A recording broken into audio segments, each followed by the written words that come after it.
Dans la vie, on a tous des rêves et des craintes qui nous empêchent de les réaliser. À 6 ans, on m'a demandé quel était mon rêve. J'étais assez fier de mon coup. J'ai répondu que je voulais devenir aventurier. Bon, pour ça, il a fallu que je rassemble un métro, la Première Guerre mondiale, le Canada, un éléphant et un millefeuille. Bon, j'ai galéré, hein. Et puis dit comme ça a l'air un peu chaotique, ça m'a pris 20 ans, mais j'ai réussi.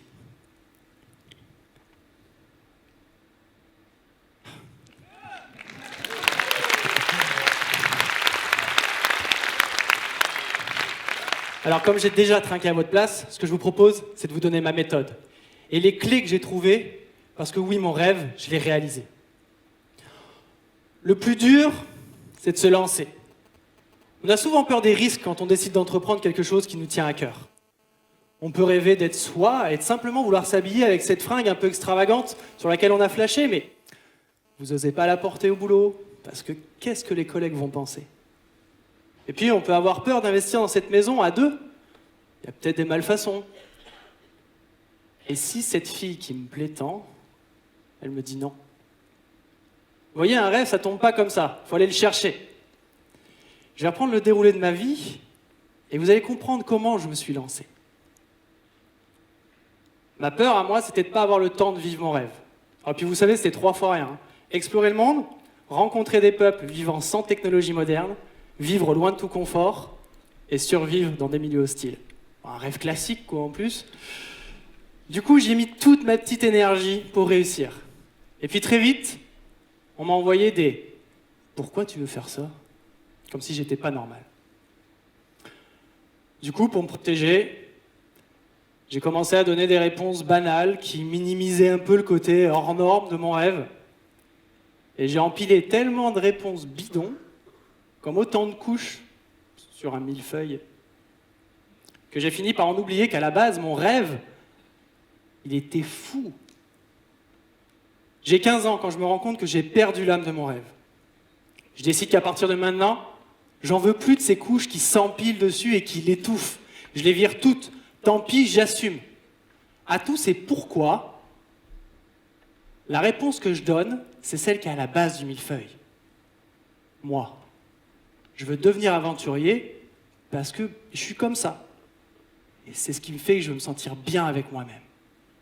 Je veux plus seulement lire Tintin, regarder Indiana Jones, faire tourner un globe terrestre. Je veux explorer moi aussi.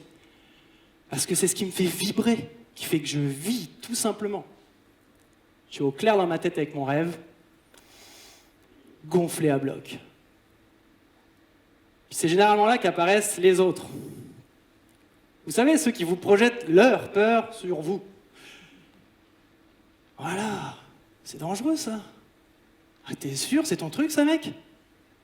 Mais gars, tu viens de Poitiers.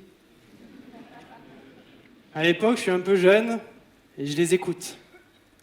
Et mon rêve, je le range dans un tiroir. Seulement, un rêve réalisable et viscéral comme ça, on ne peut pas et on ne doit pas l'étouffer toute sa vie. De toute façon, le mot aventure, il a un pouvoir trop grand sur moi. Ma vie, c'était devenu métro, bureau, métro, dodo. Et quand je ferme les yeux dans cette grisaille, j'entendais et je ressentais l'appel de l'aventure. Tenez, je vais vous proposer une petite expérience.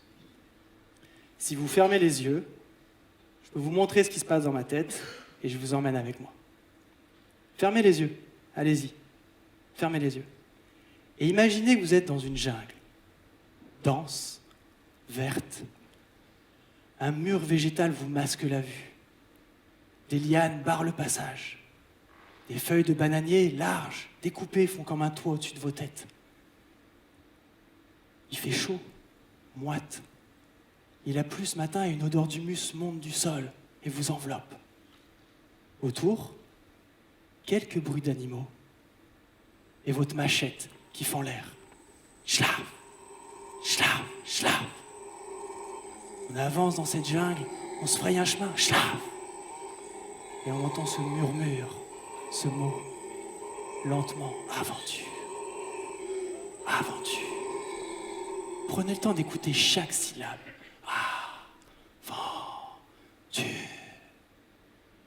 Il ne nous manque qu'un sac à dos et un chapeau et nous voilà déjà en expédition. Ouvrez les yeux, allez-y. Alors, c'était bien ? Je vous invite à retenter l'expérience avec le mot coquillette. Vous verrez, ça n'a pas du tout le même effet. Et puis, comme vous, mais dans cette rame de métro, j'ouvre les yeux.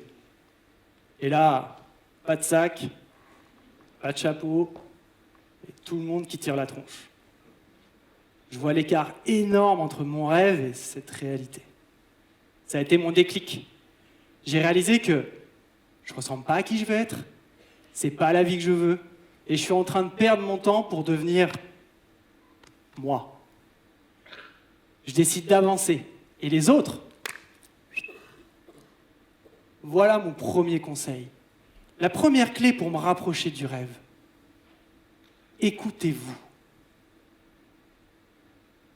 Ok, maintenant, je sais ce que je veux. Mais comment concrètement je fais pour devenir aventurier ? L'inspiration elle m'est venue d'un bouquin écrit par mon arrière-grand-père en 1916. Dans ce carnet, il y raconte son évasion d'Allemagne après avoir été fait prisonnier dans les tranchées. Ma troisième tentative a été la bonne. J'ai estimé que 60 jours seront nécessaires pour rentrer. J'ai mis 30 biscuits de côté. Si ça se complique, je coupe par la Hollande, mais ma place est chez moi. Il est arrivé à destination, à quelques kilomètres d'ici, à pied, en mangeant son 30e biscuit.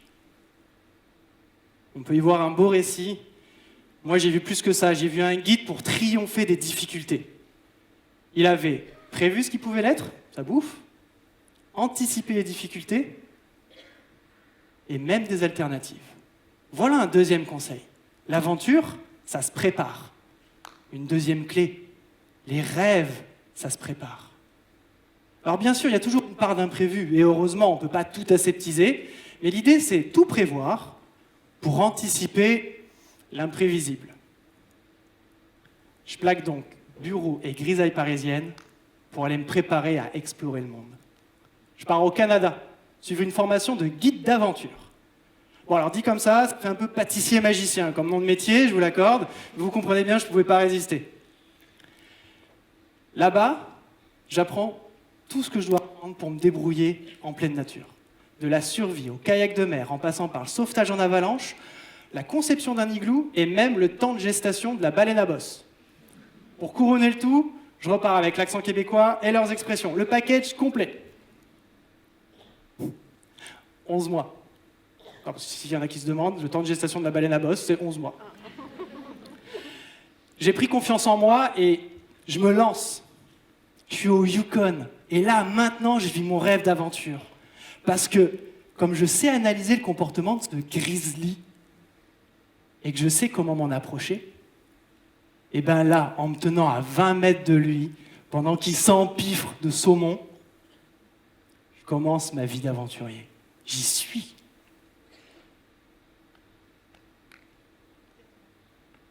« 7 mois.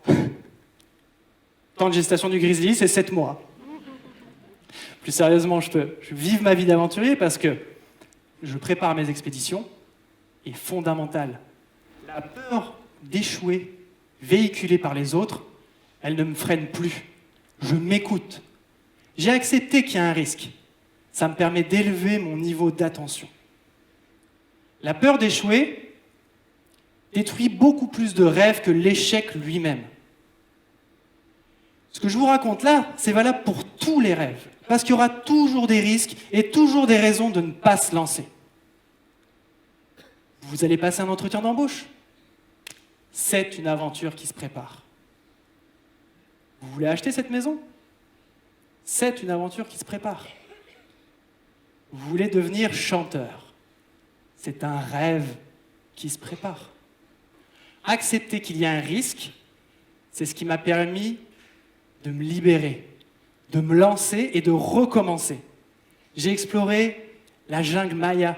J'ai fait de la survie sur des îles désertes. J'ai eu la chance de vivre avec des tribus amérindiennes et dernièrement avec des mayas. Et ouais, quand la méthode elle est bien huilée, C'est un vrai kiff de vivre son rêve. Et puis parfois, il y a un grain de sable qui remet tout en cause. En 2017, je suis en Afrique, en Namibie. Je guide un trek dans un coin désertique du Brandberg. La matinée a été un peu agitée avec un éléphant mâle qui a voulu nous montrer qui était le patron du sentier. Il nous a balancé des branches, des arbustes, des cailloux, parce que c'est la saison des amours, et monsieur avait à cœur de nous montrer toute sa virilité. On se remet de nos émotions avec mon groupe, sur le coup de midi, dans un oasis. Et moi, pour évacuer la pression, je fais une petite séance de sport à l'ombre de quelques arbres. Et là, il y a une harpe d'éléphantes qui approche, pour aller s'abreuver au point d'eau situé à 30 mètres de moi. La matriarche, elle est suivie par 7 ou 8 de ses sœurs, ses ados, son bébé. Je me lève, je me rends visible. Elle lève la tête, elle me voit, elle ouvre les oreilles, les replie, et se détourne pour aller boire. Aucun problème. Elle m'a vu, elle est OK avec la distance avec laquelle on est. Moi, je profite du spectacle. Le sol dans l'oasis, c'est du sable. Autant vous dire que sous les pieds d'un éléphant, ça fait pas de bruit. J'ai pas entendu la harde, le reste de la harde qui est passé derrière moi. Un gars de l'oasis, lui, il l'a vu. Et il se met à gueuler. « Hey, dude, elephant !» Je regarde derrière moi et je réalise que je suis encerclé. Je me retourne direct vers la matriarche, parce que si moi je l'ai entendue, elle aussi. Et là, elle me voit entre elle et le reste de sa harde, ses bébés. Je suis devenu une menace. Elle me fonce dessus direct. Je me jette dans les arbustes qui sont sur ma gauche. Je décampe là-dedans et déboule dans les arbres. Ils volent derrière moi pendant que je slalome, je trace, j'essaie de sauver ma peau. Je me planque. Elle m'a raté, parce que j'ai eu un petit flash. Je me suis rappelé mes cours de sauvetage en avalanche. Ne pas rester dans l'axe de la coulée. J'ai bifurqué, je me planquais. Elle m'a manqué. Mais mon cœur, il va exploser. Elle va l'entendre. Je vais crever, putain, je vais mourir. Je me relève, je me dis qu'il faut que je rampe. Il faut que je sorte de ce bosquet. Il faut que je rejoigne le campement. Je me mets à ramper, je rampe. Et là, il y a un arbre devant moi qui se lève, je vois ses racines, je recule, et boah! Elle l'écrase avec sa trompe de plus de 100 kilos, là où je me tenais il y a une seconde. Je fais demi-tour, je décampe.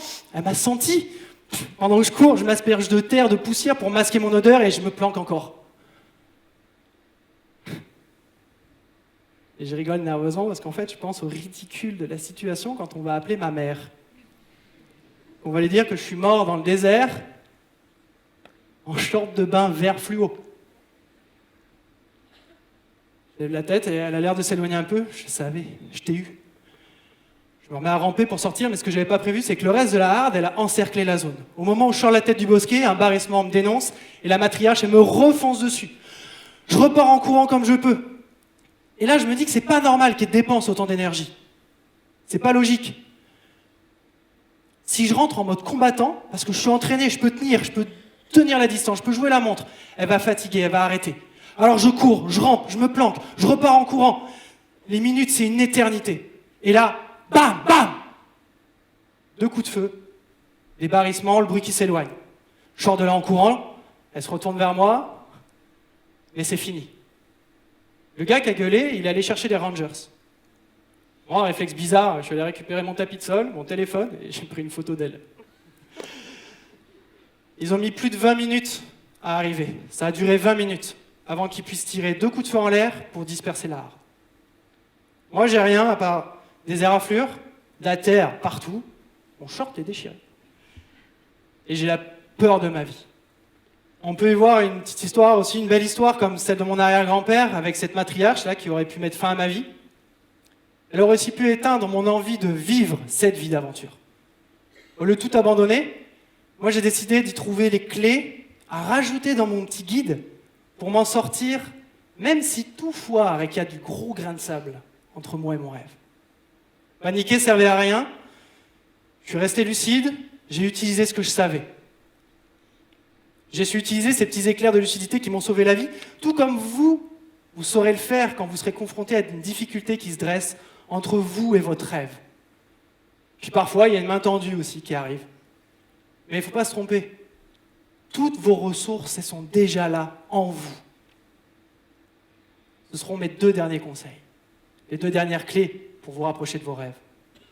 Faites-vous confiance, ne lâchez pas. Alors oui, mon rêve, il peut me coûter la vie. Et c'est un risque que j'ai accepté et que j'ai calculé et que je garde le plus que je peux sous contrôle.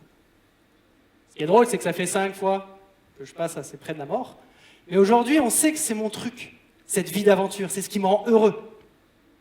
Alors on m'encourage même à y retourner. On a tous en nous ce gène de l'exploration. Ce gène qui vous pousse à espérer, à vouloir tenter des nouvelles choses. Bien sûr, il vient avec des craintes, ça coûte de l'énergie, ça demande de l'investissement, du dépassement de soi, des sacrifices. Mais laissez pas ces éléments-là vous tétaniser. Ne restez pas sur place, car oui, vous êtes tous capables de réaliser vos rêves. Tout comme je réalise les miens avec seulement 4 clés.